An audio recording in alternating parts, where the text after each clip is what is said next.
Hi guys, and welcome back to the channel. I hope you're all doing really well. I am now 16 weeks pregnant, which is absolutely mental. I cannot believe I'm now 4 months in to this pregnancy, and when I do my next pregnancy update I will be halfway through, which is unbelievable. So this month has been a lot of appointments, a lot of new symptoms, a lot of symptoms are starting to go away. So it's been a bit of a crazy month, but just a little pre-warning, the next pregnancy announcement, I will tell you the gender. We found out the gender yesterday, but because I'm now over 16 weeks, I'm going to leave that for the next update. But I will probably put up a separate baby shower video, so we'll see.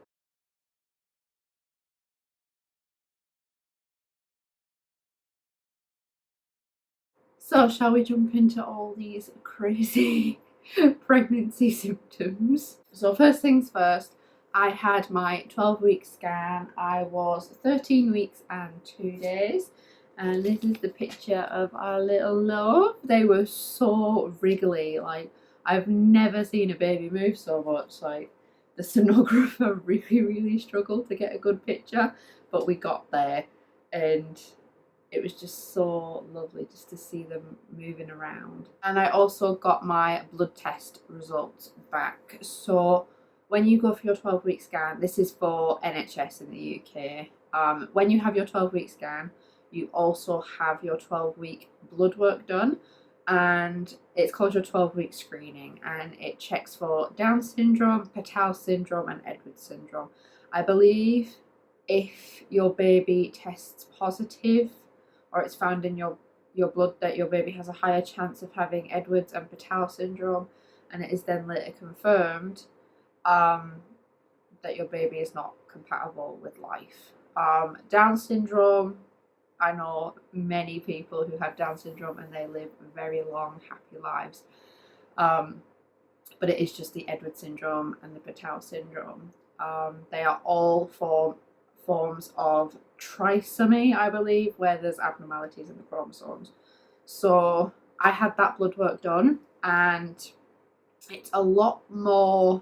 I got, because they give you the results on a letter, you get a letter sent to your home address, and I got my letter back, and it's a lot more personalized, I would say, rather than just being like a general group. It bases it on your specific pregnancy, which I don't remember happening with Ted's pregnancy. But the results were absolutely fine. So it was a 1 in 5,000 chance for each of them. So 1 in every 5,000 pregnancies basically would have that, and it was a very low chance. So I was happy with that. There's nothing wrong with my hormones this time. The placenta hormone called PAPA.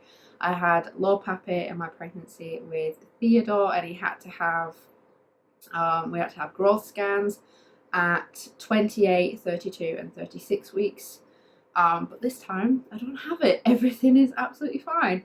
And I don't need to take any aspirin as well. I remember being on a very low dose of aspirin for the entirety, pretty much, of my pregnancy. So yeah, that is all fine. So I'm super happy with that. Right, so some symptoms that I have been getting.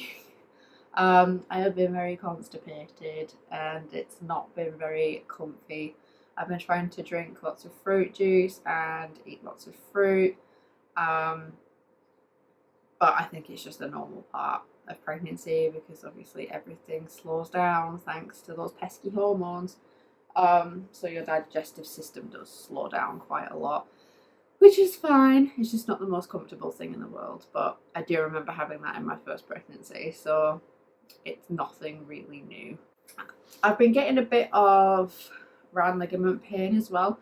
I don't get it very often, but it's if like I cough too hard or I get up too quickly, I get a lot of twinges around my belly, and sometimes it feels like it's in my cervix.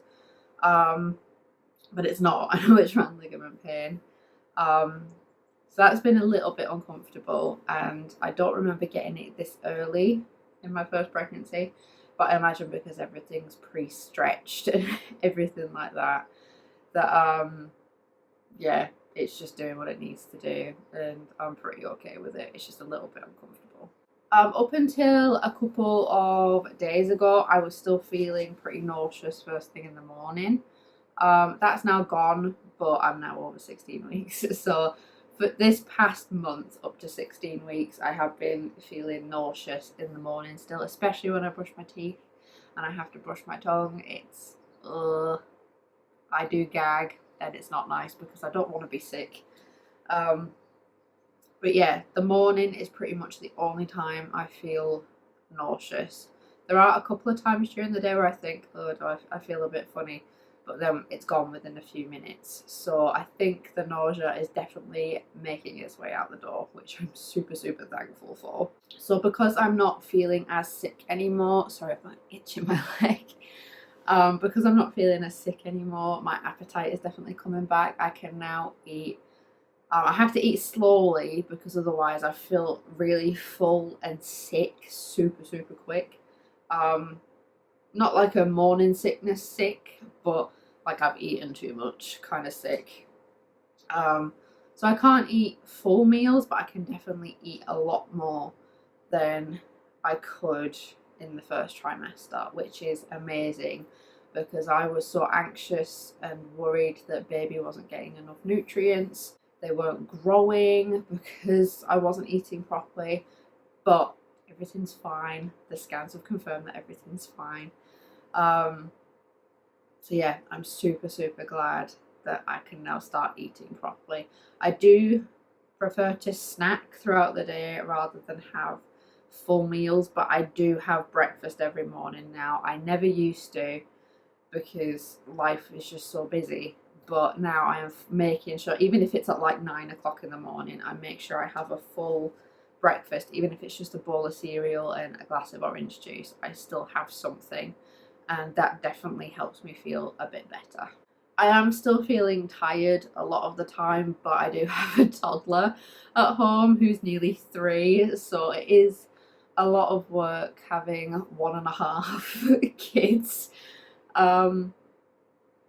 That is, I feel a bit more, I feel like I have a bit more of a spring in my step, and I don't feel as miserable. I'm definitely hormonal, but I don't feel as miserable all the time because I'm so tired. And I still occasionally feel like I have to take naps, but it's not as often. It's if I've had like a particularly tiring morning, then I like to have a nap around lunchtime. Usually when Ted naps if Tom's at work, but if it's on a weekend, then Tom says, you go, I'll watch Ted, I'll put him down for a nap. My gums have been bleeding quite a lot. I remember having definitely sensitive gums in my first pregnancy, but I don't remember them bleeding as much as they are in this pregnancy. I do use an electric toothbrush, so it does go a bit harder on my gums and everything like that, but I've always had quite sensitive gums, but it seems like in pregnancy, it's just, like every time I brush my teeth, I spit out blood, and it's not the most appealing thing, but I know that it is completely normal, so I just give my mouth a rinse and then forget about it until the evening when I brush my teeth again. So the last thing is I had my first consultant appointment at the preterm prevention clinic at my hospital. I was there for quite a while, just because it was very, very busy. So my appointment did run over a little bit, but I saw the consultant, and originally I thought they were going to do scans like this week when I'm 16 weeks, but they had all the equipment out and they said, I will just do a scan anyways, because he had a trainee consultant with him, I believe. I think she was a qualified consultant, but she was learning to specialise in like the gynae and pregnancy field.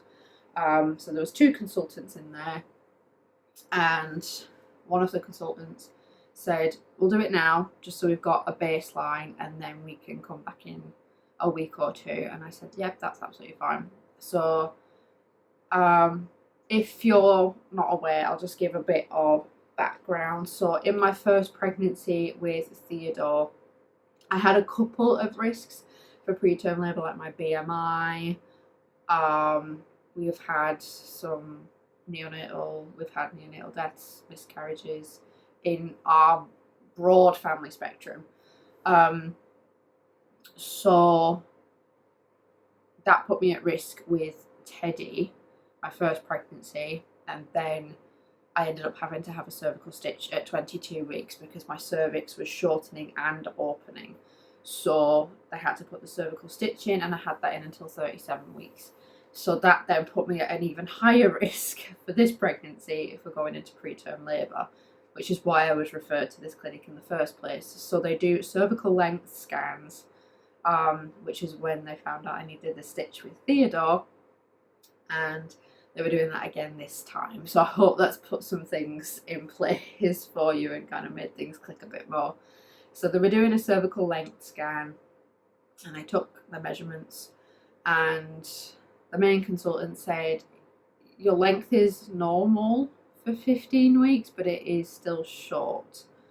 So I made the elective decision, and the consultant agreed with me and said, whatever decision you make, we are here to support you and help you, which was really nice just to hear that from another consultant.